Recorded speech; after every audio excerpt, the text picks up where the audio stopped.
gracias a los hermanos por preparar este tiempo de alabanza a nuestro Señor para poder preparar también nuestros corazones para recibir su palabra.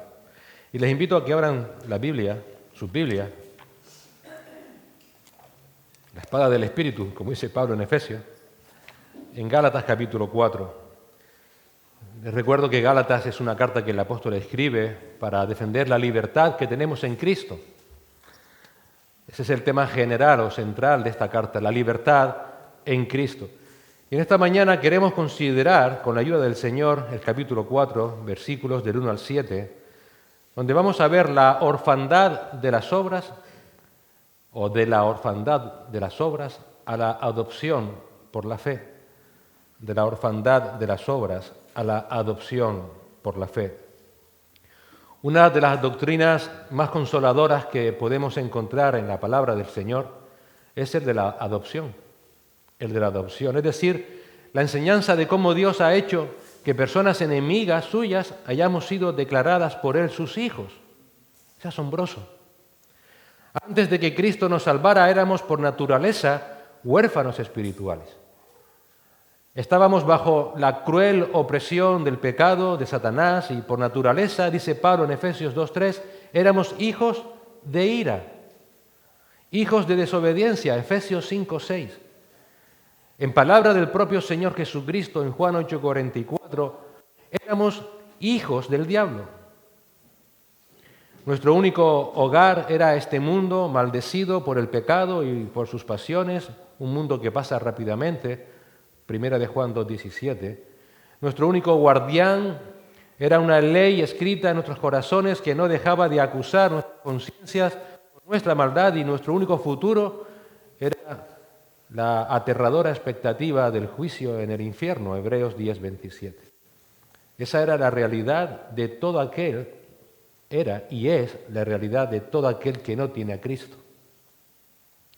Pero el Dios Trino, para mostrar su gloria a toda su creación, intervino a nuestro favor. El Padre, y solo por su gracia, nos escogió en nuestro amado Señor Jesús, Efesios 1:4. Nuestro amado Señor nos redimió, Efesios 1:7. Y el Espíritu Santo, Efesios 1, del 13 al 14, nos regeneró.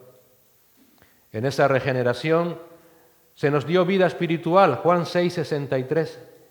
Se nos dio ojos para poder ver la gloria de Cristo y la perdición por nuestro pecado. 2 de Corintios 4 y 6. Y como resultado de toda esa obra de Dios, nacimos de nuevo. Experimentamos la conversión cuando el Señor nos dio los dones del arrepentimiento, Hechos 11, y el don de la fe, Efesios 2:8. Y ahora, y por medio de esa sola fe, estamos íntimamente unidos a Cristo, el Hijo. De tal manera que ahora el Padre nos considera por adopción sus hijos en Cristo. Y ahora todo lo que es de Cristo se vuelve nuestro. Por tanto, la adopción es la declaración legal de Dios de que todo aquel que es justificado por la sola fe en Jesucristo ha sido hecho miembro de su familia. Esto es impresionante, hermanos, impresionante. Mira, indiscutiblemente es un extraordinario privilegio el ser liberados de la pena del pecado, el ser declarados justos en Cristo, pero la adopción nos muestra de una manera peculiar la sobreabundante gracia de Dios. Porque en una, digamos, extravagante expresión de amor de Dios, Él nos adopta a los creyentes en su familia para que no solamente podamos relacionarnos con Dios como el Dios dador de nuestra vida espiritual o como el proveedor de nuestra justicia legal, sino también para que podamos relacionarnos con Él como nuestro Padre amoroso y compasivo.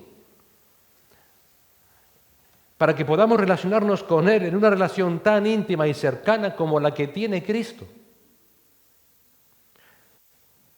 Dios nos salvó no para ser semejante a los ángeles, sino semejante a Cristo.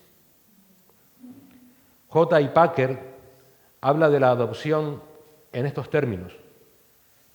La adopción ha sido designada con razón el más alto privilegio que ofrece el Evangelio. Y en palabras de Murray, La adopción es el punto culminante de la gracia y del privilegio que abruma la imaginación a causa de su asombrosa compasión y amor. Con razón, cuando el apóstol Juan consideró esta realidad de la adopción, él gritó de alabanza.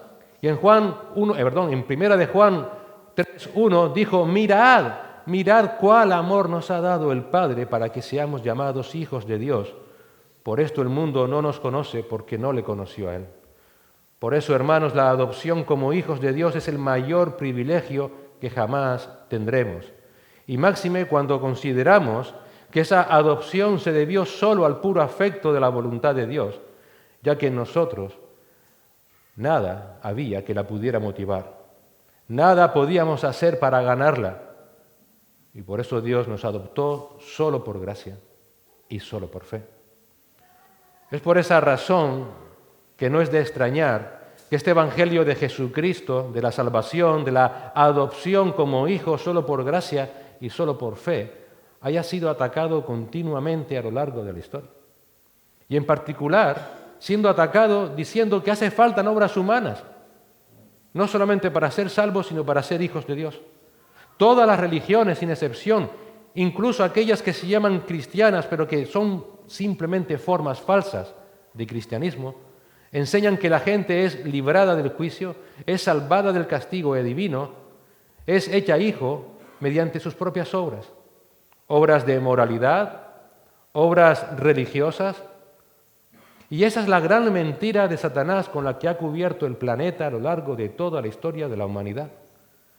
Es la gran mentira con la que ha cegado los ojos a miles de millones de personas a lo largo de la historia. Por eso Pablo, en esta carta a los Gálatas, hace una defensa encendida del Evangelio de la gracia únicamente, mediante la fe únicamente, y en Cristo únicamente, y para la gloria de Dios únicamente. Eso es el Evangelio. Una defensa frente a aquellos judaizantes que iban con el mensaje de que creer en Jesucristo no es suficiente, que además había que ser circuncidados según la ley de Moisés. Además se debían guardar las normas que establecían esa ley de Moisés. La salvación, dijeron ellos, es cuestión de fe, sí, pero también es cuestión de obras humanas. Y eso es un mensaje diabólico. Un mensaje diabólico que tristemente hoy día sigue vigente. Y Pablo dice en el capítulo 1, eso es un falso evangelio. De hecho, no es un evangelio en absoluto. Y de hecho, cualquier persona que predique ese evangelio es maldito. 2 veces dice esa palabra, porque la salvación solo es por fe. En el capítulo 2, Pablo vuelve a recalcar esta verdad de la sola fe.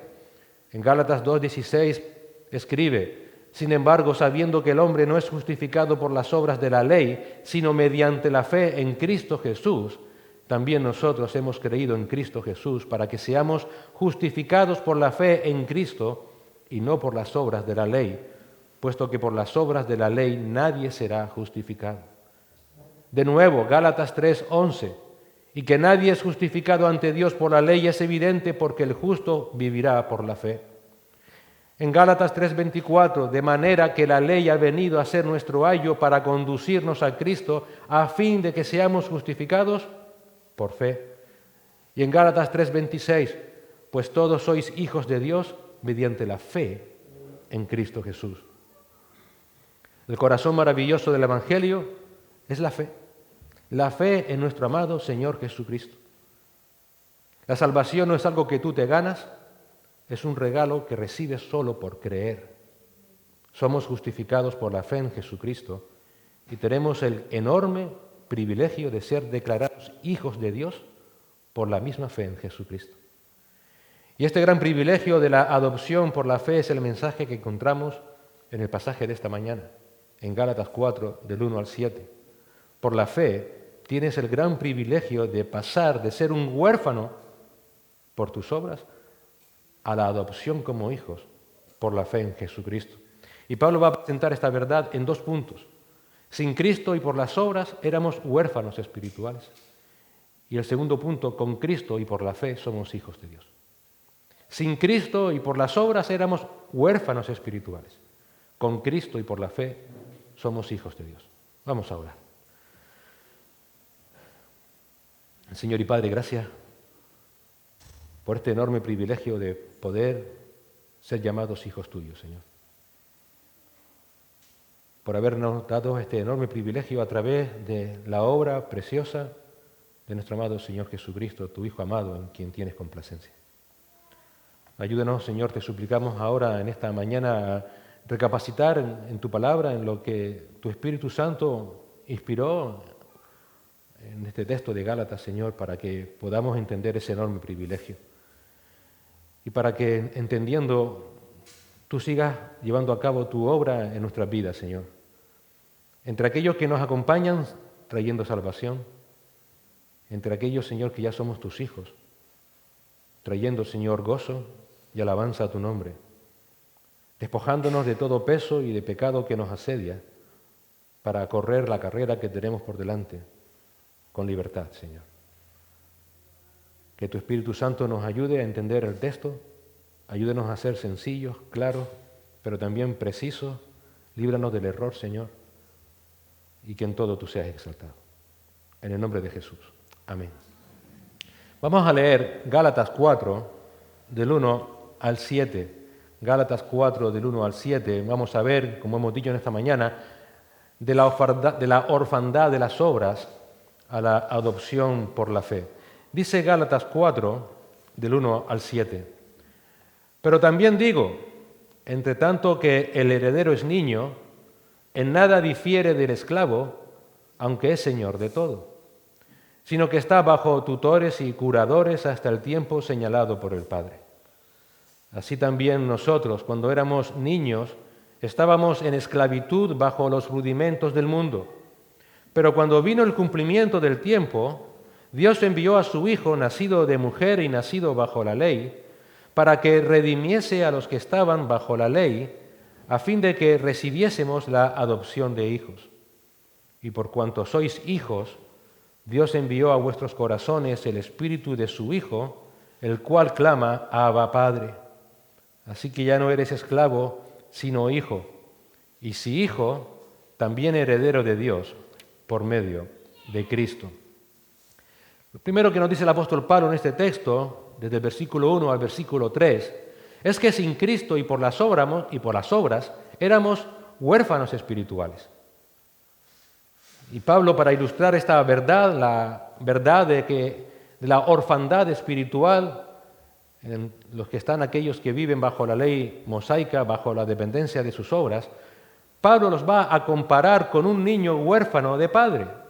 Mira el versículo 1. Digo pues, mientras el heredero es menor de edad, en nada es diferente del siervo, aunque sea el dueño de todo. En la época de Pablo, un niño huérfano que aún no tenía la edad legal para heredar, no tenía derecho a nada. Y aunque en el futuro fuera a ser el heredero legal del padre, mientras fuera menor de edad era como un esclavo más. No tenía ningún derecho, ninguna posesión y además no tenía ninguna libertad. Mira lo que dice Pablo en el versículo 2. Porque ese niño estaba bajo guardianes y tutores hasta la edad señalada por el padre. En otras palabras, no solo era como un esclavo, sin libertad, sino que además todas las decisiones de su vida, todas las resoluciones que debiera tomar, todas sus opiniones van a estar o iban a estar bajo la supervisión de guardianes que lo cuidaban. No tenían opinión alguna y ni siquiera podía disfrutar un mínimo de la herencia que el padre le dejó, porque toda ella estaría bajo tutores, bajo mayordomos. Como vimos la semana pasada, en muchas ocasiones esos mayordomos, esos ayos, eran otros esclavos.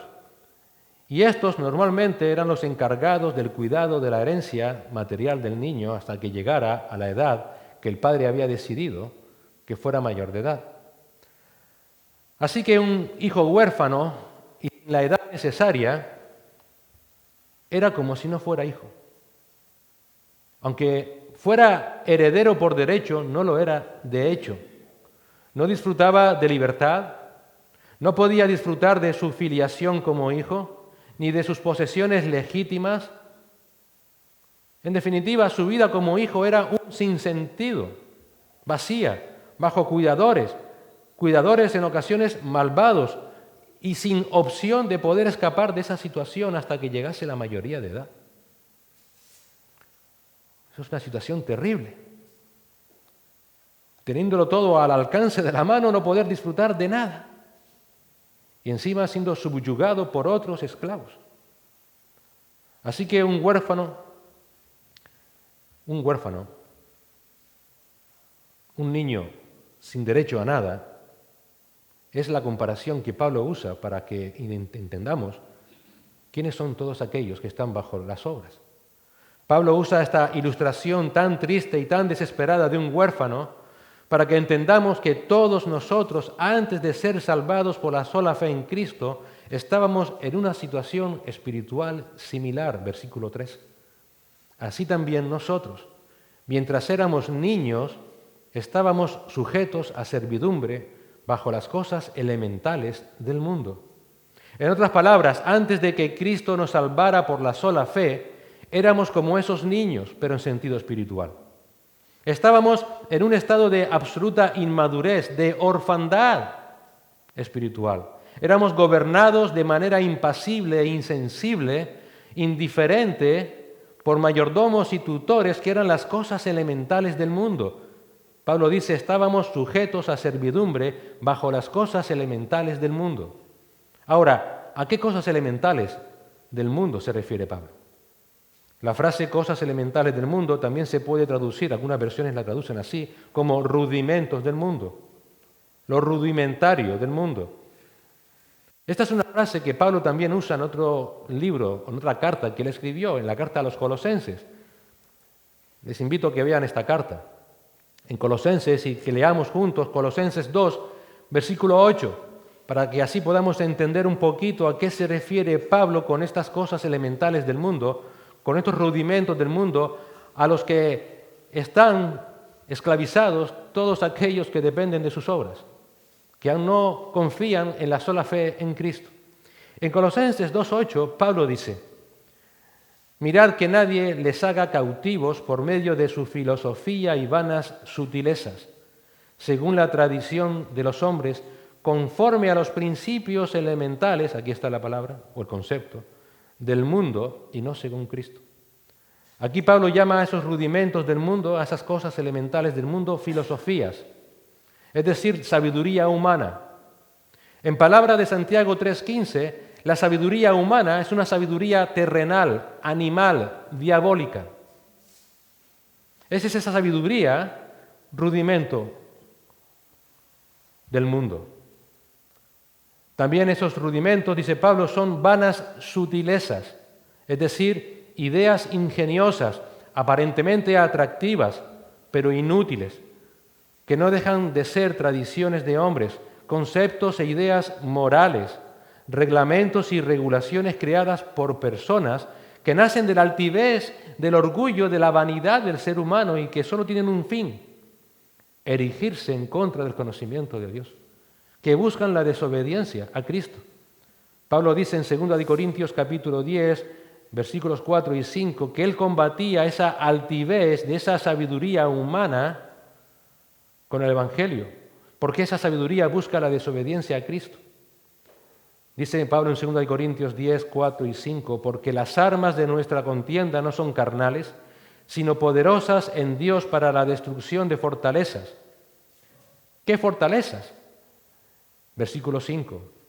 Las especulaciones y todo razonamiento altivo que se levanta contra el conocimiento de Dios y poniendo todo pensamiento en cautiverio a la obediencia a Cristo. Esos son también los rudimentos de las cosas elementales de este mundo.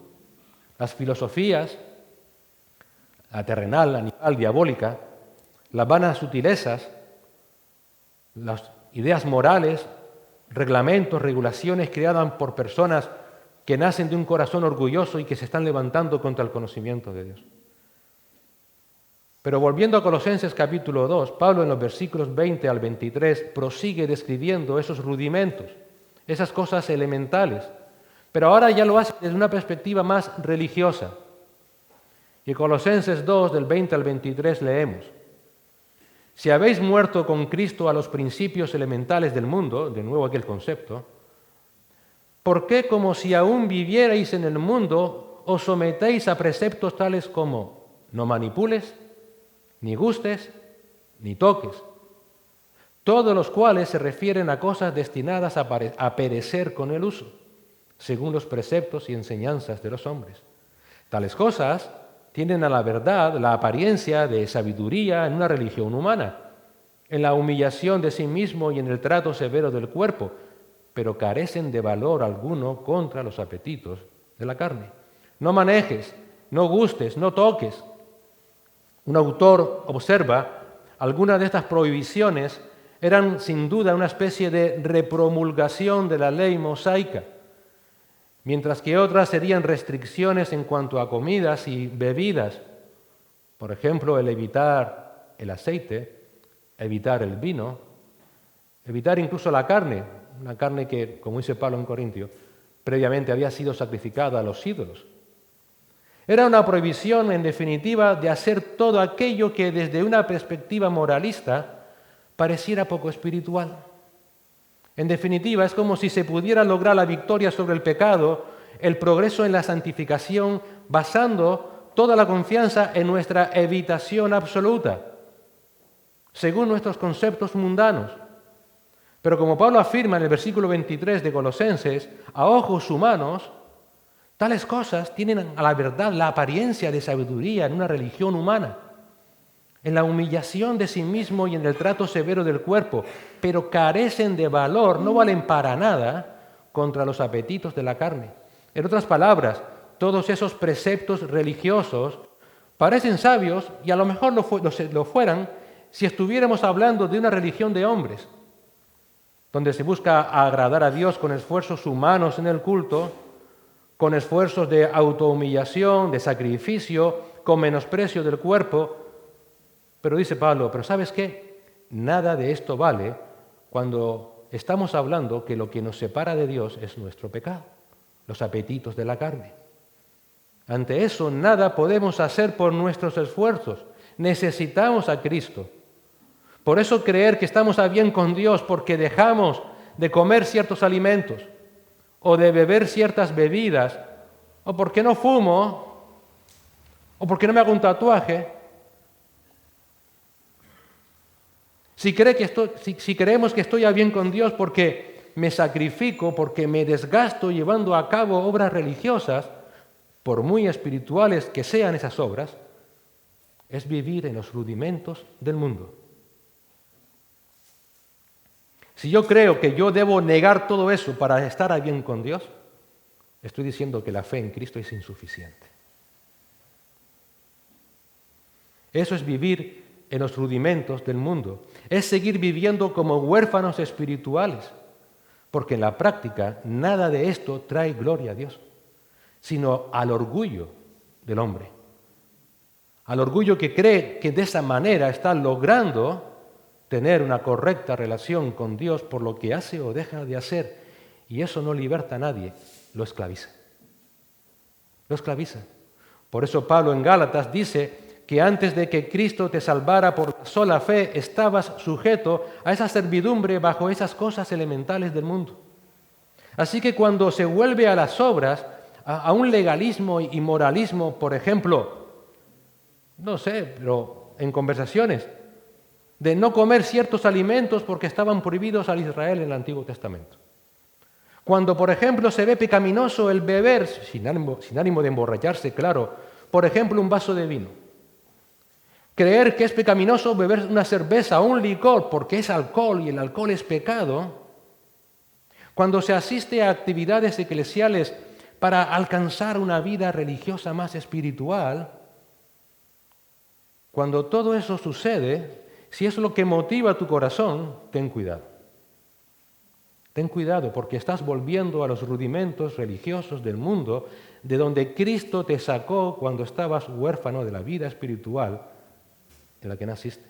Estás volviendo a esos rudimentos del mundo de no tocar, no comer, no beber, como esfuerzo personal tuyo para lograr que Dios se agrade de ti.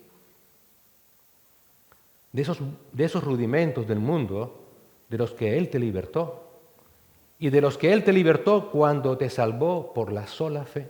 Evidentemente, aquí hay unas limitaciones. Si beber alcohol, por ejemplo, si fumar o comer incluso ciertas comidas, porque siempre vemos el beber, el fumar, pero hay comidas también que son perjudiciales para la salud. Si beber alcohol, si fumar, si comer ciertas comidas te pueden llevar a la adicción, obviamente no lo hagas. Pablo en 1 Corintios 6:12 dice, todas las cosas me son lícitas, pero yo no me dejaré dominar por ninguna. También, además, si un hermano débil en la fe se puede sentir herido porque te pueda ver bebiendo o fumando, no lo hagas. Pablo dice en 1 Corintios 8:9, mas tened cuidado, no sea que vuestra libertad de alguna manera se convierta en piedra de tropiezo para el débil. Esas son las limitaciones propias, pero si tu motivación a la hora de hacer o no hacer es creer que así tienes una vida más espiritual, más cercana a Dios, ten cuidado, te lo repito por segunda vez, porque puedes acabar volviendo a una vida de hacer o no hacer para mantener una buena relación con Dios, lo cual es imposible. Significará que has vuelto a una esclavitud religiosa, a una inmadurez moral y espiritual, que ahora, en vez de ser salvo por la fe, eres salvo por el legalismo, por el moralismo, por depender de tus obras, por comisión o por omisión, si hago o dejo de hacer. Y mira, eso no es un paso hacia la madurez espiritual, sino es un paso hacia atrás, hacia la infancia espiritual. Porque solamente hay una manera de alcanzar progresivamente esa madurez espiritual y es solo en Cristo. Viviendo confiando solo en Cristo y solo por la fe en Cristo. ¿Por qué? Porque ya solo en Él estamos completos. Colosenses 2:10, no necesitamos nada y habéis sido ellos completos en Él. John Wesley, ¿te suena? John Wesley fue el fundador del metodismo. Siempre que algún hermano o hermana me pregunta, ¿qué libro me recomiendas que lea? Yo siempre digo lo mismo, les recomiendo que lean biografías. Biografías, para que vean que no hay nada nuevo debajo del sol. John Wesley fue el fundador del metodismo, pero quizás no lo sepas, quizás sí. Él también fue el fundador de un grupo de personas en Inglaterra que se llamó el Club Santo. El Club Santo. Este nombre era una especie de autodeclaración de lo que pretendían hacer con ese club. John Wesley fue muy religioso en su vida personal. En su vida práctica era externamente moral. En su conducta estaba lleno de buenas obras externas. Él era conocido como alguien muy importante en el Londres del siglo no sé cuánto por esa actividad social. Él, junto a otros miembros del Club Santo, visitaban prisiones y a los prisioneros. Iban a las casas donde estaban los pobres, oraban con ellos, les compartían la palabra, trataban de ayudarles. Además, se compadecían de los niños que estaban en basureros, les proveían de alimento, de ropa. Incluso fundaron orfanatos para poder proveerles de educación a todos esos niños. Si fuera poco, John Wesley y sus amigos observaban el día de reposo, el sábado, y guardaban también el domingo, el día del Señor. Y tanto los sábados como los domingos se centraban en no hacer otra cosa que ocuparse de sus preocupaciones religiosas. Iban a la iglesia, leían la Biblia, ayunaban, oraban. Entre semana, para no quedarse ociosos, participaban en multitud de reuniones religiosas. Por todo esto es que se hacían llamar el Club Santo. Y nada de esto era malo en sí mismo. Pero un día Wesley afirmó de esa etapa de su vida, y cito, realmente estaba viviendo encadenado en las cadenas de mi propia religión de justicia personal y no confiando plenamente en Cristo. Fin de la cita. ¡Qué afirmación! Estaba encadenado, dice él, en las cadenas de su propia religión de justicia personal y no confiando plenamente en Cristo. ¿En qué estabas entonces confiando? En sus obras para salvación. Unos cuantos años después, Wesley dijo estas palabras tremendas, y cito: y después de esto, después del Club Santo, fue que llegué a confiar solo en Cristo. Y en Cristo únicamente para salvación, fin de la cita. En otras palabras, solo después de dejar las obras del Club Santo es que él experimentó por primera vez en su vida lo que él dice que fue la certeza de que sus pecados habían sido perdonados. Ese fue el momento de su verdadera conversión. De su tiempo en el Club Santo, él escribió esto y cito: en ese entonces tenía la fe de un esclavo y no de un hijo. Fin de la cita. ¿Qué quiso decir él con esto? Que tuvo la fe de un esclavo porque estaba en esclavitud a lo que él hacía, creyendo que haciendo lo que hacía agradaba a Dios. Estaba esclavo a las obras de lo que él hacía. Aún no había experimentado la verdadera libertad que trae la salvación solo por la fe, y que es la de ser un hijo de Dios. Tremendo, ¿verdad? Porque Cristo, cuando vino a salvarnos por la sola fe, nos salvó no solo para librarnos de la esclavitud al pecado, sino además para librarnos de la esclavitud a nuestras normas, a nuestras formas, a nuestro moralismo, a nuestro legalismo, que es algo intrínseco al orgullo del ser humano con el que nacemos. Por eso Cristo, cuando vino al mundo a salvarnos, vino a traernos libertad, haciéndonos hijos de Dios. Y ese es el segundo punto de Pablo en el texto de Gálatas. Con Cristo y por la fe es que somos hijos de Dios. Miras versículos 4 y 5. Pero cuando vino la plenitud del tiempo, Dios envió a su Hijo, nacido de mujer, nacido bajo la ley, a fin de que redimiera a los que estaban bajo la ley para que recibiéramos ¿el qué? ¿La salvación? Dice Pablo ahí, no, la adopción de hijos. Ese era el fin de nuestra salvación. ¿Sabes lo que tienes aquí? La maravillosa conexión que existe entre la doctrina de la justificación solo por la fe y la doctrina de la adopción como hijos. Y si me permites, te lo voy a resumir con una frase. Solo los de la fe en Cristo pueden ser hijos de Dios. Solo los de la fe en Cristo pueden ser hijos de Dios. Esa filiación es lo que Dios nos proveyó por medio de la sola fe en Cristo, dice Pablo, cuando vino la plenitud del tiempo. Es decir, cuando se cumplió el momento designado por el Padre desde la eternidad pasada para que su Hijo Jesucristo viniera al mundo. Porque Cristo no fue creado, sino que fue enviado por el Padre. Dios envió a su Hijo. En ese momento de la historia de la humanidad, Jesús, plenamente Dios, fue enviado por el Padre y se hizo plenamente hombre. Nació de una mujer, dice Pablo. Y era necesario que fuera hecho hombre, porque como dice Pablo en Romanos 5, 18, porque así como por el pecado de un hombre, a Adán entró el pecado en el mundo, por la justicia de un hombre, Jesucristo, vino a todos los hombres la justificación de vida.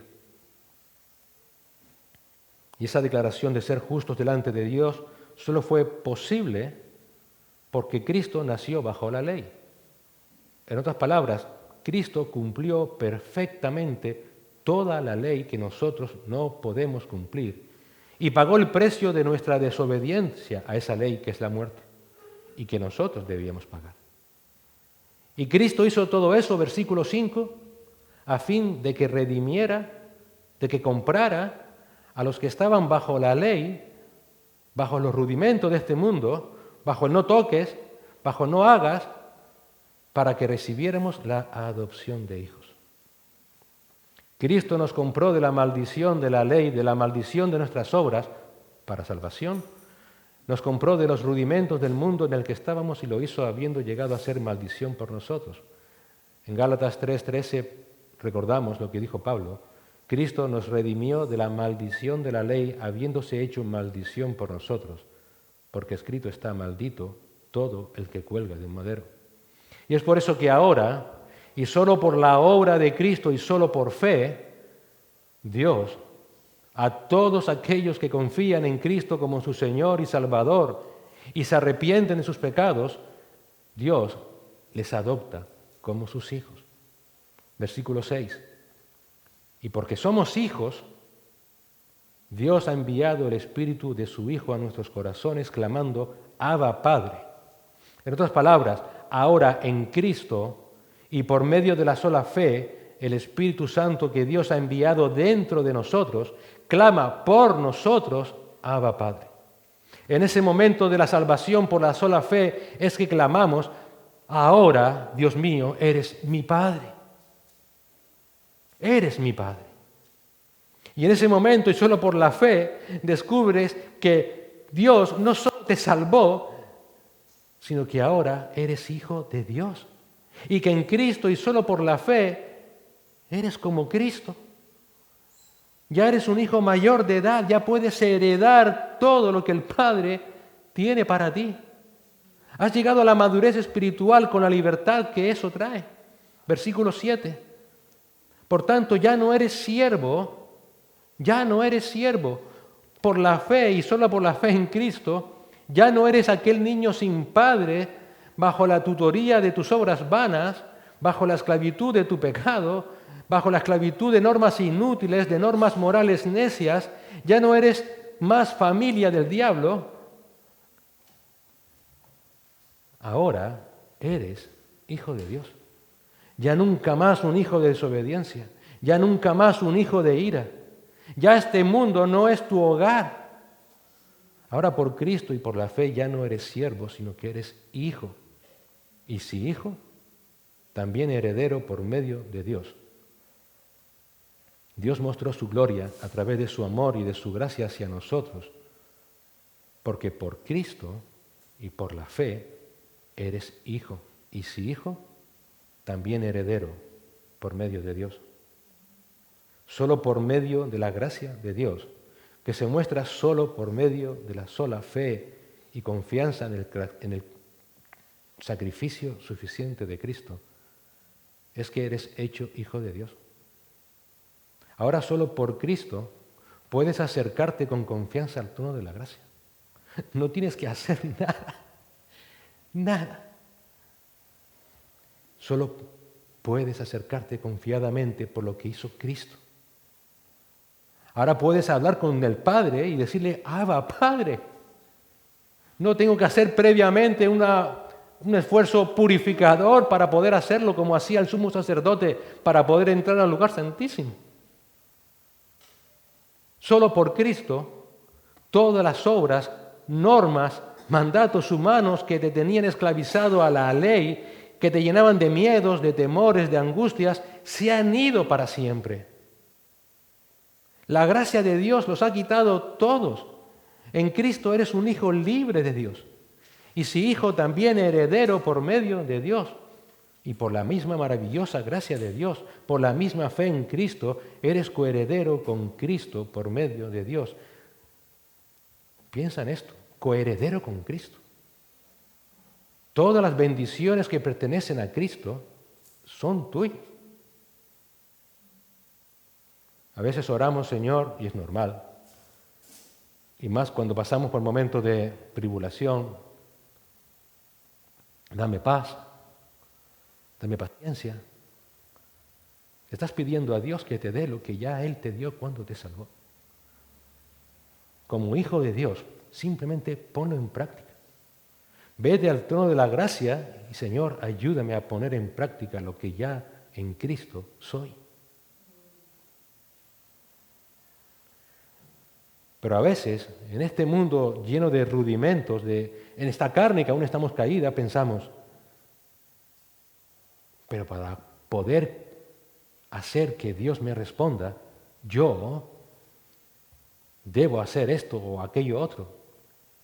No, porque eso estás diciendo que la obra de Cristo fue insuficiente. Estás diciendo, por tanto, de que tampoco la herencia de Cristo es suficiente.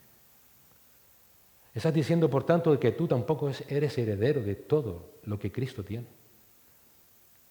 ¡Qué gozo! ¡Qué seguridad eterna! que nada podemos quitar a esas bendiciones de Dios, ni nada podemos añadir a ese amor grandioso que Dios ya nos ha dado. Ese gran amor para que seamos hechos sus hijos. Mirad, recuerda Juan, mirad cuál amor nos ha dado el Padre para que seamos llamados hijos de Dios. Si vives apartado de ese Evangelio de Cristo, si vives apartado de la sola fe en Jesucristo, no importa cuán religioso seas, no importa cuán moral seas, da igual cuántas obras de caridad puedas hacer, da igual todo el esfuerzo humano que hagas para subyugar tu pecado. Si vives apartado de ese evangelio de la fe en Cristo, sigues siendo un esclavo espiritual.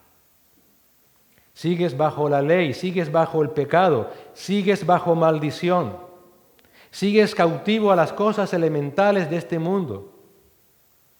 Que sí, que si esto fuera una religión humana tendrían valor, pero contra tu pecado no tiene ningún valor. Y por eso solo la sangre de Cristo nos limpia de todo pecado. Y peor aún, si sigues viviendo apartado del Evangelio de Cristo, de la fe en Cristo, ya nada puedes hacer por ti mismo para librarte del juicio eterno. Si crees que un día te vas a presentar delante de Dios y le vas a sacar tu cartilla de actividades que has hecho en este mundo, te vas a encontrar con las palabras de Cristo en Mateo 7, apártate de mí, hacedor de maldad, porque nunca te conocí, al fuego eterno preparado para el diablo y sus ángeles. No vayas con tu cartilla de tus obras. Vete bañado con la sangre de Cristo.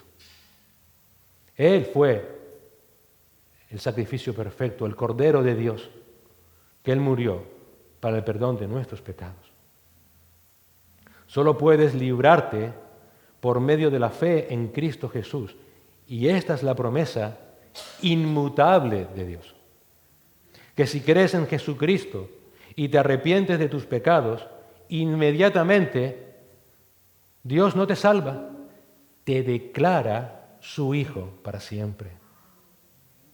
Su Hijo para siempre. Inmediatamente nunca más serás esclavo, nunca más un niño inmaduro espiritualmente, sino hijo, y un hijo completamente maduro al que no le falta de nada. Y solo cuando vienes en fe a Jesucristo. Y después, un día, por la misericordia del Señor y para su gloria, Él te sentará al lado de su Hijo. Literalmente y solo por la fe, serás un día, literalmente, serás sentado a la mesa y comerás con Cristo y comerás con el Señor.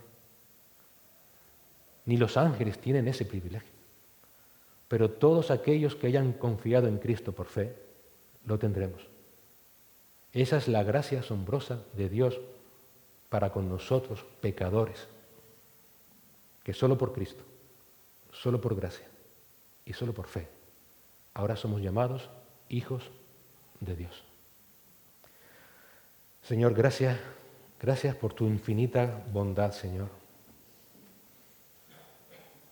Nos regocijamos, Señor, asombrados en la grandeza de esa bondad hacia nosotros.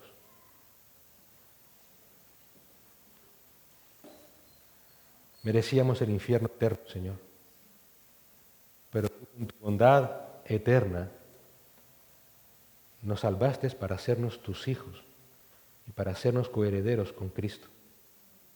Es asombroso. Ahora, debido a que estamos en Él, ahora debido a que Él es el justo, el amado, nosotros somos justificados y amados por ti, Señor. Y ahora todo lo que es de Él es nuestro. Las glorias ilimitadas, sin fin, incomprensibles del cielo eterno, a ti te ha placido concedérnosla en Cristo. Señor, gracias. Gracias por darnos vida, por regenerarnos. Gracias por adoptarnos como tus hijos con todos los derechos y privilegios de Cristo. Gracias por habernos sacado de nuestra familia antigua, esa familia de tinieblas, Señor, del mundo, de Satanás, del pecado, y colocarnos en tu familia santa para siempre. Y amarnos, Señor, con el mismo amor eterno con el que tú has amado siempre a tu propio Hijo Jesucristo. Y todo solo por la fe. Por la fe. Señor, estamos tan agradecidos que no tenemos palabras. Gracias, Señor. Gracias, Padre.